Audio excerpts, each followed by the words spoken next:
இனிமே கண்ணை மூடிட்டு கடலை எண்ணெய் வாங்கலாம். ஏன்னா மந்த்ரா கடலை எண்ணெய் இதயத்தின் தயாரிப்பு. வறுக்க பொரிக்க ஏன் எல்லா சமையலுக்கும் மந்த்ரா தான். மந்த்ரா கடலை எண்ணெய், அபார ருசி, ஆரோக்கியமான உடல் நலம். அதற்கு பிறகு குளத்தூரில் வாக்கு சேகரித்து எங்கள் தலைவர் நீதி உலா சென்னை ஐனாவரத்தில் தாவேகா வில்லிவாக்கம் வேட்பாளர் ஆதவ் அர்ஜுனா அறிமுக கூட்டம் செவ்வாய் இரவு நடந்தது. ஆதவ் அர்ஜுனா, கொளத்தூர் வேட்பாளர் பாபு, நாஞ்சில் சம்பத் உள்ளிட்ட முக்கிய நிர்வாகிகள் கலந்து கொண்டனர். அப்போது சிலர் மொட்டை மாடியிலிருந்து கண்ணாடி துண்டுகளை வீசியுள்ளனர். மேடையிலிருந்து சில தாவேகா பெண் நிர்வாகிகள் மீதும் கூட்டத்திலும் விழுந்ததாக கூறப்படுகிறது. அவர் வில்லிவாக்கத்திற்கு நேற்றைக்கு வர முடியவில்லை. அலை அலையால் அணி அணியால் ஆர்த்து வந்த அந்த வாலிபர்களின் சேனையை தாண்டி எங்கள் தலைவர் நேற்றைக்கு ஆதவ் அர்ஜுனாவுக்கு வாக்கு சேகரிக்க வில்லிவாக்கத்திற்கு வர முடியவில்லை.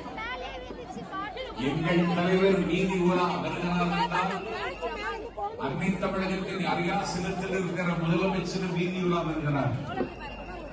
ஆனால் எங்கள் தலைவர் நீதி உலா வந்தால் கோபமடைந்த ஆதவ் அர்ஜுனா, இதை செய்வது திமுக தான்.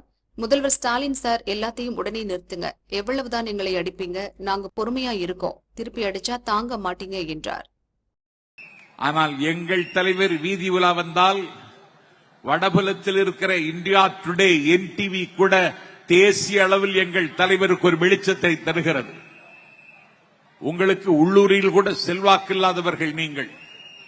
தமிழக வெற்றி கழகத்தின் வேட்பாளராக ஆதவ் அர்ஜுனா இருக்கிறார் என்றால், காவல்துறைக்கு எங்களுடைய பணிவான வேண்டுகோள், எங்க கூட்டத்தில் இருக்கக்கூடிய பெண்மணிகள் உட்கார்ந்து இருக்கக்கூடிய ஏரியால கண்ணாடி பாட்டில வச்சு அடிச்சுக்கிட்டு இருக்காங்க. கமிங்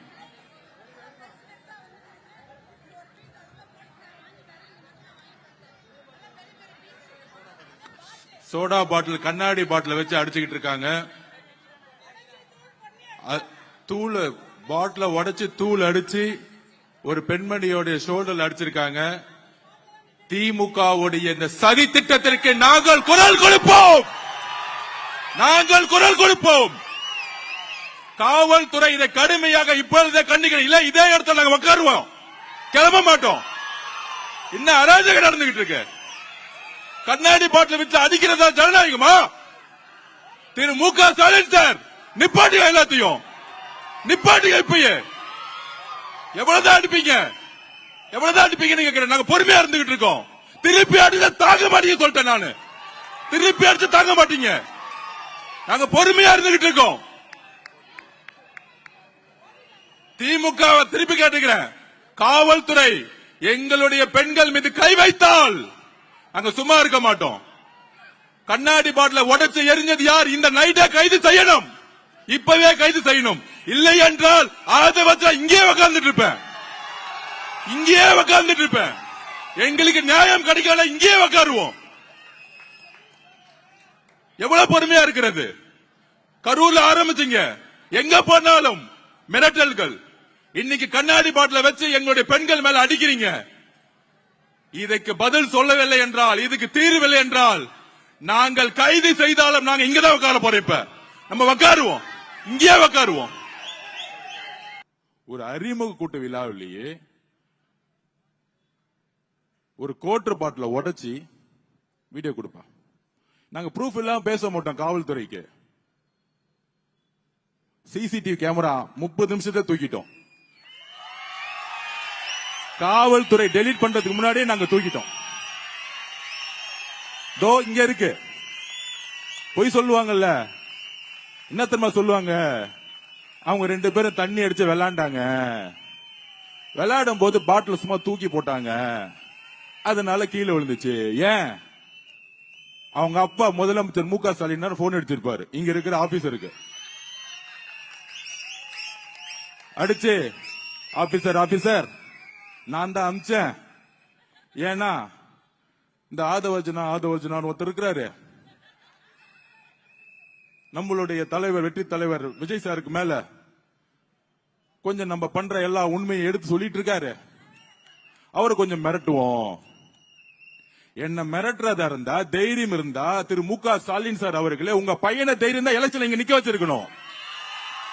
நான் ரெடி. உங்க கிட்டதான் அதிகாரம் இருக்கு, உங்க கிட்டதான் 24 கட்சி இருக்கு. தைரியமா உங்க பையனை உதயநிதி ஸ்டாலின வில்லிவாக்கத்துல நிக்க வச்சு என்ன ஜெயிச்சிருந்தா உங்களுக்கு தில்லு இருக்கு. உங்க மகனை பொய்யும் 100 வருஷமா ஜெயிச்சிட்டு இருக்க ஒரு தொகுதியில நிக்க வச்சுக்கிட்டு சேஃப்டியா ஒரு தொகுதியில நிக்க வச்சிட்டு இருக்கீங்களே, தைரியம் இருந்தா உங்க பையனை அமைச்சிருக்கணும் மு.க. ஸ்டாலின் அவர்களே. ஏன்னா உங்க பையனுக்கு ஒண்ணும் தெரியாது, ஒண்ணும் தெரியாது. நம்ம நாயகன் படத்துல சொல்லுவாரு, அந்த புள்ளைக்கு ஒண்ணும் தெரியாதுப்பா, விட்டுருப்பா, பாவம்பா. திடீர்னு எழுதி கொடுத்தா பெரியார் அப்படின்னு சொல்லுவார், திடீர்னு எழுதி கொடுத்தா சேகோரான்னு சொல்லுவார். வேட்பாளருக்கு இப்பவே பல பாக்குறீங்களா, தெரியுங்களா, உங்களுக்கு தெரியுதா? நம்ம சொல்ல வேண்டியதில்ல. பயத்தின் காரணமா தான் இந்த சின்ன சின்ன விஷயம்லாம் பண்றாங்க. நாங்க ஒண்ணுமே பண்ணலப்பா, நீங்க எல்லாம் பார்த்து நினைக்கிறீங்க. நாங்க ஒண்ணுமே பண்ணல. வேட்பாளரும் தளபதி அவர் அறிவிச்சாங்க, அப்பத்துல இருந்து அழுதுறாங்க, நான் என்ன செய்ய முடியும், நீங்க என்ன செய்ய முடியும். நாங்க ஒண்ணுமே பண்ணலையே, ஒண்ணுமே பண்ணல. கண்ணாடி தூள் எடுத்து அடிக்கிறீங்க. இந்த கண்ணாடி தூளுக்கும் நீ பெரிய பெரிய பாறாங்கல் எடுத்து அடிச்சா கூட இந்த தாவேக்காருடைய மகளிர் அணி சகோதரர்களும் இளைஞருடைய தளபதியினுடைய படைகள் அஞ்சவே அஞ்சாது, பயப்படவே பயப்படாது. ஏன்னு கேட்டீங்கன்னா, நம்ம அம்மன் சாம்ராஜ் சொன்னாரு, நீங்க வேட்பாளர் உங்களுக்கு யாருக்குமே தெரியாது, உங்களுக்கு யாருக்குமே தெரியாது, முன்ன இருந்த வேட்பாளரும் தெரியாது, இப்ப இருந்த வேட்பாளர் எனக்கு மட்டும்தான் தெரியும், எனக்கு மட்டும்தான் இவங்க யாருன்னு 2 பேருமே எனக்கு தெரியும். அதனால அமல்ராஜ் சொன்ன மாதிரி அண்ணனை ஃப்ரீயாக்கி விட்டாங்கன்னா, ஆனா ஃப்ரீயாக்கி விட்டதுனால்தான் இன்னைக்கு பயத்துல மேல இருந்து கண்ணாடி தூக்கி அடிக்கணும். எங்கிருந்து மேல இருந்து இவர் சொல்லிட்டாரு, அவர் சொல்றாரு, நீ எப்படி அவங்க பாணியில பேசாதன்றாரு. எப்ப பார்த்தாலும் என்ன பிரதம் பண்றாரு இவரு. ஒரே ஒரு நாளைக்கு விட்டாருன்னா நான் பேசுற பேச்சில இங்க எந்த கட்சியுமே இருக்காது, எந்த கட்சியுமே இருக்காது. ஆனா இன்னவ தெரியல, அவருக்கு பேசவே வேணான்றாரு. இவ்வளவு ஒரு அன்பான ஒரு வேட்பாளருக்கு, அது மாண்புமிகு கண்ணாடி தூக்கு கட்டிருக்கீங்களே, அது எத்தனை கண்ணாடி தூளை பார்த்துட்டு வந்துக்குது, எத்தனையோ கண்ணாடி தூள், எத்தனையோ கல்லு. ஏடா உங்களுக்கு என்னடா வேலை இது, என்ன ஒண்ணுமே புரியல. நான் ஏதாவது சொன்ன கோவம் வந்துடும். அவர் வேணான்றாரு. இப்போ 10 தடவை சொல்லிட்டாரு பொறுமையா பேசணும், பொறுமையா பேசணும். நான் என்னால பொறுமையா பேச முடியலப்பா. நாங்க பேசுற பேச்சு ஆரம்பிச்சா வேற மாதிரி போயிடும். அவருக்கும் தெரியும். எவருக்கு நான் சொல்ல மாட்டேன். நான் என் வாயால எனக்கு தளபதி, தங்க தளபதி அண்ணன் விஜய் தான். கண்ணாடி பாட்டிலை உடைத்து வீசிய 2 பேரை போலீசார் கைது செய்தனர்.